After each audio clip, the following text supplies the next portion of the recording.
This is Legends of '84, the story of BYU's remarkable national championship football team, told by the men who changed the world of college football and were forever transformed by that unforgettable season. We knew we were going to be good. How good? Nobody knows. I just never thought we'd lose. And each game that we won, we got more and more confident. But once we played next to each other, we protected one another.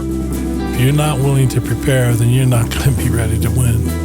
We are a peculiar people.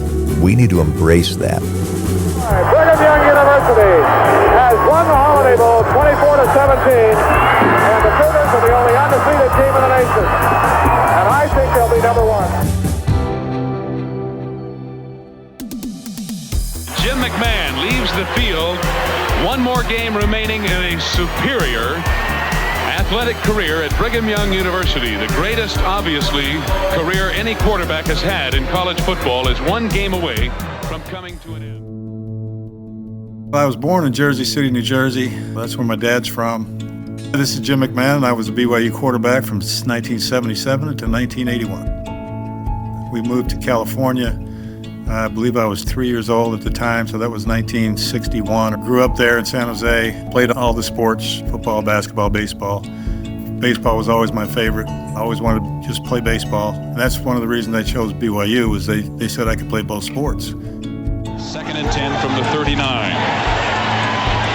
Lots of time for McMahon. Complete to Scott Colley. Colley at the 41 of San Diego State. Got to play a little baseball my freshman year, played about 8 games, but I couldn't get out of spring football practice. So I'd have to play a game with doubleheader, and I was playing in the outfield. And throwing the ball from the outfield is a lot different than the pocket. And I was starting to have some arm problems at that time, so had to make a decision. And since football was a scholarship, that's the way I went. This is Glenn Kozlowski, wide receiver. I wanted to play with the best quarterback, and that was Jim McMahon. And Jim, to me, will always be the best quarterback that I played with, and I played with a lot of good ones over the course of my career, but Jim was the best. I thought I was a better baseball player. I loved playing football as well, but I wouldn't feel this bad right now if I played baseball, I think. I always liked Tommy Lasorda. Tommy was actually coached in Utah way back in the day, I think early 70s, a team up in Ogden, actually. So I had an in with him, and I grew up watching the Giants and the A's being in the Bay Area. So either one of those three would have been great. The blitz is on. McMahon beats it. Hudson, touchdown Cougars. Danny Plater, he was one of my better friends. Tommy Homo, of course. I think a lot of guys actually knew me. We didn't always hang out, but they knew what they're going to get. I'm going to speak my mind and what I feel is right. And you may not agree, but I don't care. That's what free speech is all about. You're allowed to say what you think. And some people get offended by that, but that's not my problem. The only guys that mattered were the guys in the locker room, in my huddle, the people that were around me. And so all the outside influences, I never gave 2 cents about what they said. Why listen to somebody's criticism?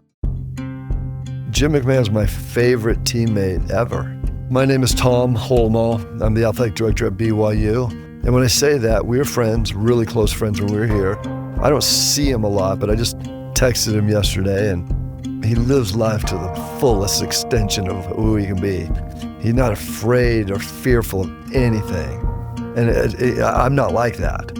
You know, I'm not saying that's who I want to be like Jim, but watching him play football, and I say he's my favorite teammate, no one enjoyed it more than him. He was great, but he enjoyed it. And he didn't feel anxiety. He played his heart out, and he had fun, and he laughed, and he headbutted people, and he lift people up, and he was misunderstood, the most misunderstood kid in the history of BYU football. Like, he was a rebel, especially at BYU, but like when I got to the 49ers, he would have been an average. He wouldn't have been average. Jim would never be average, but Jimmy would have been just a guy on the 49ers that you wouldn't have blinked an eye at. But at BYU, he was an outlier. But one of the things I loved it was his relationship between LaVell and Jim. Those two loved each other. LaVell, he was always a very calm guy. That was just his nature. Funny, too. He had a great sense of humor. The biggest thing that we had one time was we were going through practice, and there was quite a bit of jawing going on between the defense and the offense. And couple of swear words were said. So LaVell stopped practice.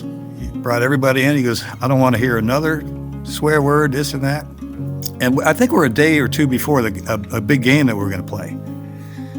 And so the very next play, we run a route where our back goes out and up, and the defense knows our plays, and they're supposed to just maybe knock the ball down if they can. But he ends up drilling Scotty Phillips, who was our best running back or the fastest thing we had, and he just drills him in the practice, which is crazy. And it was literally like under my breath. I'm like, you stupid son.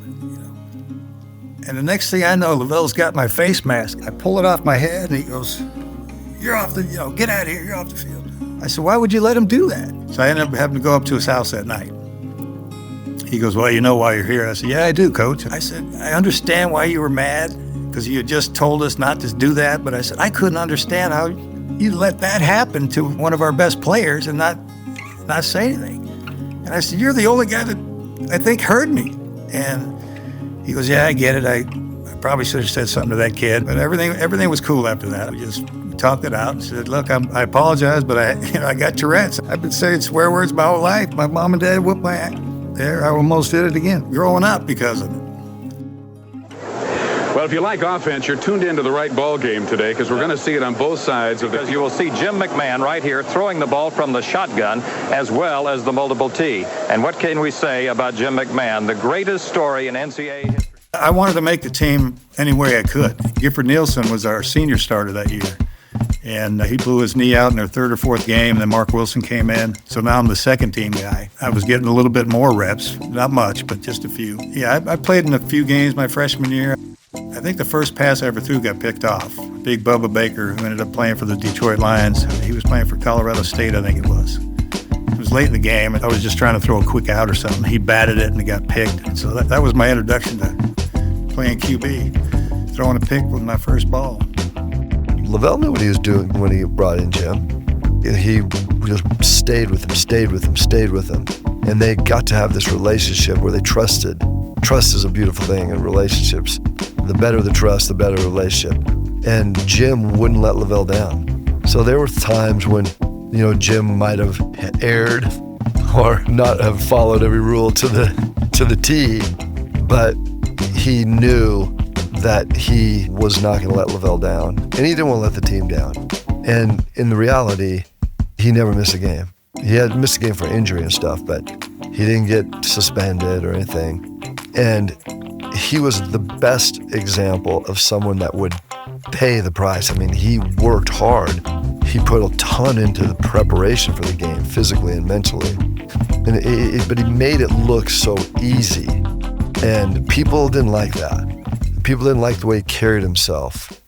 I knew when I came in my sophomore year that I'd have a shot, because at that time, Doug Scoville, who was the QB coach in '77 when I first got there, he left and went to the Chicago Bears, of all people, in '78, and we had a new guy come in.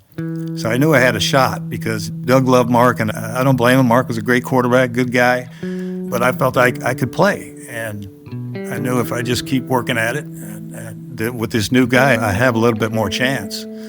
And so that's how it ended up. And Mark and I had to split time that year. It sucked for both of us because the offensive coordinator would tell him one thing, and then he'd come tell me another thing. We was trying to play us against each other, which was ridiculous. And it was a rough year. I can't remember our record. I don't think it was very good. We won more than we lost, but it wasn't BYU standard at the time. And then after that year, Doug Scoville ends up coming back in '79.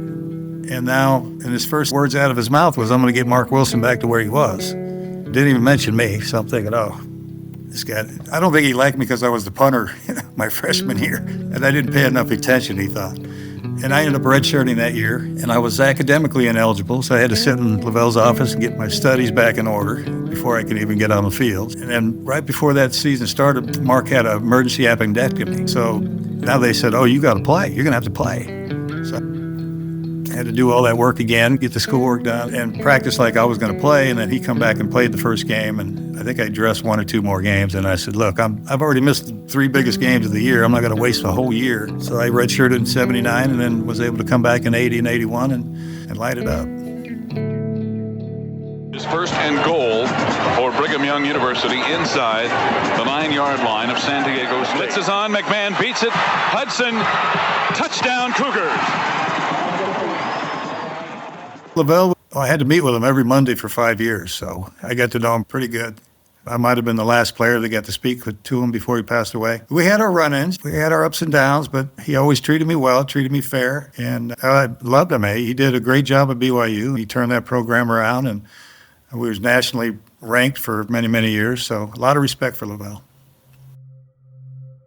Knowledge is confidence. If you understand what's going on, you can just play. You don't have to think about it. When I saw people line up where they lined up, I knew what they were going to do. And if they happened to fool me, somebody else was going to give it away, too. I tried to learn, watch as much as I could, especially my freshman year. I was the punter. I made the team punting. I was the third-team QB, and at BYU, the second guy hardly gets a rep. So the third guy never gets any, right? So I would try to just watch and try to pick up defenses, defensive calls, and just learn that way, because I didn't get a lot of reps my freshman year. I ended up starting in my sophomore year. I just tried to gather as much, information as I could from the field. I hated watching film because the film's taken from the top of the stadium, and that's not what I can see. And so if you know where the ball should go before you even get it, that's 3/4 of the battle right there. And then once you get the ball and you take your first step and then you confirm what you thought, it's like shooting fish in a barrel. From the Holiday Bowl in San Diego, we wish you a very happy holiday season. This is Jim Herman, defensive end. What made 1984 unique? Things can build and have foundations. From my perspective, in 1980 was Jim McMahon's junior year, and we were 12-1 that year. And we lost the first game and then ran the table. We learned to win, and we learned to be a unit, and we learned to be a family, and we learned to be a fraternity and a brotherhood. And I know that sounds trite, but I think it's real. The SMU game, where we have, I think it's still, ESPN ranks it one of the top 1 or 2 greatest comebacks in college football history. We were freshmen and saw Jim McMahon and the rest of the leaders on that team get punched in the mouth and regroup and be resilient and score 22 points in under 4 minutes. It was 4th down late in the game, and had we punted at that time, we had no chance at all to win. There was still a couple minutes left on the clock. I was thinking quick score, onside kick, another score. We're right back in it. I think it was an incomplete pass on 3rd down, and guys were starting to walk off the field, and I'm like, hey, get in the huddle. And they go, the punting team's coming in. And I said, well, we ain't punting. I didn't leave the field, and so LaVell had to call a timeout, which we probably could have used later in the game. I walked over and, in my way, said, you guys are giving up. I said, we kick now. We got no shot at all. I said, I'm not going down punting, man. Him and Doug Scoville looked at each other, and I just said, I can do this. So I just called a simple formation, and for some reason they weren't covering the best tight end in the country, Clay Brown, at that time. I just called a little dump pass, and he got the first down. We went on and scored, and the rest was history. But had we kicked right then, game's over. I think him and Doug were like dumbfounded. He was thinking, oh, here we go again. I'm losing another bowl game. I think that's what he was thinking. What do you got to lose at that point? Just give it a go. You got to put it on the line at some point. 3 seconds left, 3rd and 10 at the SMU 41-yard line. McMahon all the way back at his own 46, throwing for the end zone. Receivers are there, defenders are there. It is in the end zone. Who has the ball?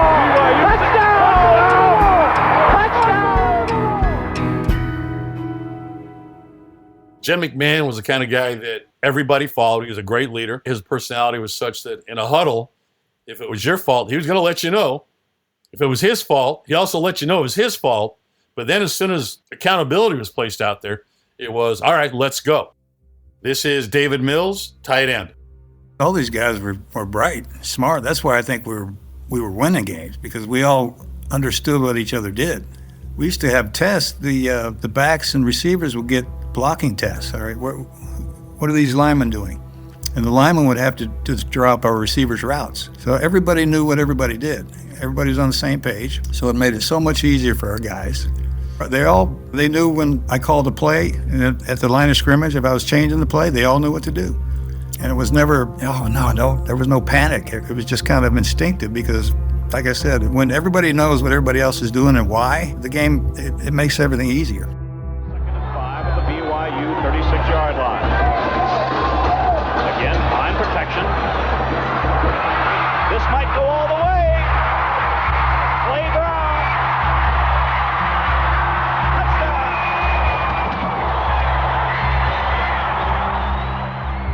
I never worried about image. All I worried about was winning games and having some fun. This game could be boring as hell at times. You sit in these meetings for hours at a time, watching film. Then you got to go do the walkthroughs. Then you got to go to practice. Then you got to deal with the media. Friday nights were great, or Saturday afternoon, whatever day we were playing, that's when it was fun. The rest of the time, it sucks. It's a great life. Money's good, especially now. I mean, these guys, what they're making now. I went through 2 strikes so these guys could make what they're making now. Plus, they're making it in college. These guys are making millions in college. I don't know where the incentive is to win anymore. People are getting paid. They're like, hey, I got paid. I don't care if we win or not. I don't want to be around that. I want guys that have some fire and have some desire and have some pride in themselves. Is, hey, let's win it all. So the interesting thing about that class of 80 is there were about 20 of us that came in as freshmen together. This is Ty Mattingly, defensive line. If you go back and look at that group of 20 people, 3 were first-round NFL draft picks. That is crazy good. That's Alabama good, or better than Alabama good.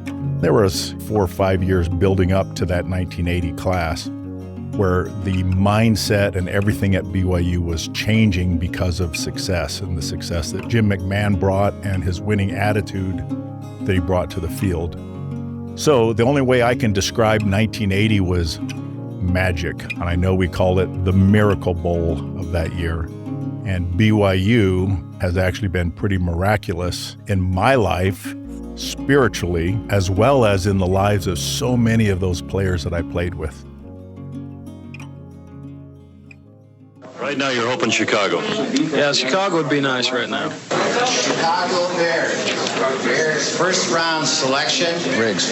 Jim McMahon, quarterback, Brigham Young. I just hated to lose. I didn't really care about stats. I wanted to win games, and I'm proud of the record that I have as far as a winning player. Every level I was at, we won a lot of games. That was what was important to me. Making sure your teammates understood that, and a lot of people give Jordan a lot of grief. You know, MJ, about if you ever watched the Last Dance. I mean, he was hard on his guys, but you got to do that sometimes. You want to win. MJ is as competitive as I ever was as well. So, you know, we got together. We played a lot of golf together, pool, and you know, whatever you could bet on, we were playing. And he's a lot of fun. Great guy to be around. Yeah, he came in '84. I started there in '82. I'm sure he still's got that $20 bill I had to sign for him after he beat me at pool at my house, actually. We always had a lot of fun together, and when he first got to the Bulls, they weren't very good. They had quite a few tough years, but then he turned it all around. To us, he's just a regular guy. To everybody else, he's MJ. Hear that crowd? They love McMahon. McMahon comes in. He's cool. You know, Brett Favre was so cool when he was in there today, and then they take the coolness of Brett Favre out and they put the coolness of Jim McMahon in. But like when he went to the Chicago Bears and they won a Super Bowl in '85, he was wounded. He had bad knees when he got into the NFL, or he would have been a Hall of Famer. It feels pretty good to be the last QB to win a Super Bowl, or the only one to win a Super Bowl in Chicago. Things are getting better, it looks like, for him.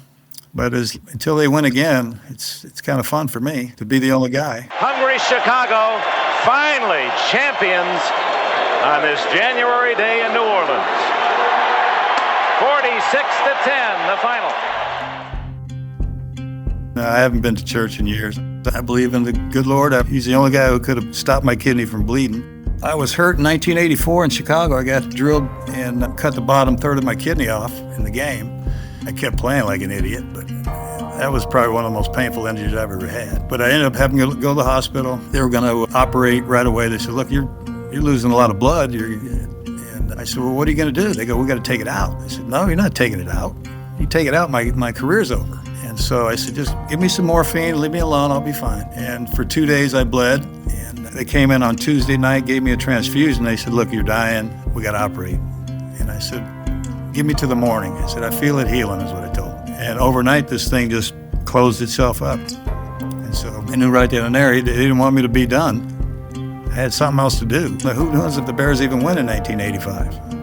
So that was the following year. There's no doubt about it. The doctors couldn't believe it. They said, no, this doesn't happen. But it did. You know, I bruised or broke 5 ribs off my sternum and bruised my heart. It could have punctured my heart. I've had a lot of weird injuries that most people don't have. Got to give all the credit to the big guy, because without that, I could have died twice on the field. The perseverance that I could learn from the Mormon people coming across country in those wagons, and you know what those mountains are like. You can barely get a car up there. These guys are doing that. So I always thought that the work ethic, you just got to put in more work than your opponent. And I learned a lot of that there.